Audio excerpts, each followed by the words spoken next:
สวัสดีครับพ่อแม่พี่น้องที่เคารพอย่างสูงทุกท่านครับมื้อนี้พ่อใหญ่บุญส่วนกาสีมาเสนอนิทานกอมในทองเรือง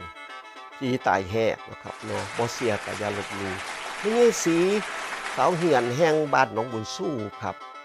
เล่าก็สอนลูกสาวด้วยอีนางเหียนแม่หยังแน่ว่าซั่นว่ามึงอย่าไปลบหลู่ผีตายแหกอยู่หัวหน้าเฮาเด้อว่าซั่นว่าสังกะสีเด้อมึงอย่าไปขวมอย่าไปกายมันมีของรักษาว่าซั่นว่า แม่ในใจเนี่ยบ่เสียดอกแต่ว่ารับปากซื่อๆบาดนี้เราก็อยากลองของนี่พี่น้องสาวเหียนเราก็เลยไปอยู่แล้วยามมื้อเช้าไปหัวหน้าย่างไปนำคันแท่หน้าอยู่คนเดียวไปก็ไปเห็นสังกะสีเนาะแล้วก็มีหลักเดียวเสียบเป็นสันแหมพี่น้องเตี้ยๆว่างจิ้มไว้อยู่หัวหน้าสาวเหียนเนี่ยเราก็สิเราก็นั่งเงียวใส่เลยได้พี่น้องจอกจอกถึงสังกะสีแกะบาดนี้แต่ล้ามปันอยู่ได้หันพี่น้องมันก็มือขึ้นมาตอดตอดของสาวเหียน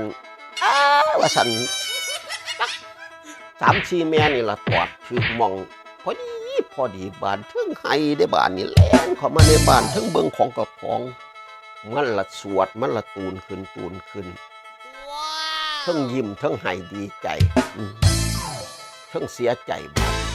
ห้องขึ้นมาหาแม่ช่วยกันนะจะไปเงียวใจผีตายแห่ภาษานั่นมึงไปไพ่บอกมึงไปเฮ็ดจังสั้นมันผิด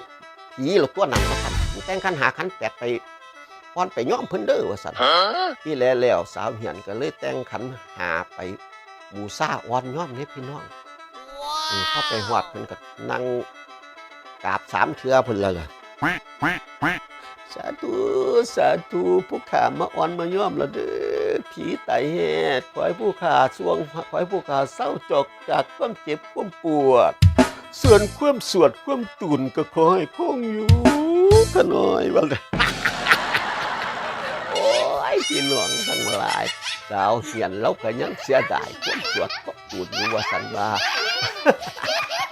ที่ท่านยังมีกระโจกไปซะพอดีเนาะครับเนาะต้องขอกราบประทานอภัยหลายๆเด้อครับคัน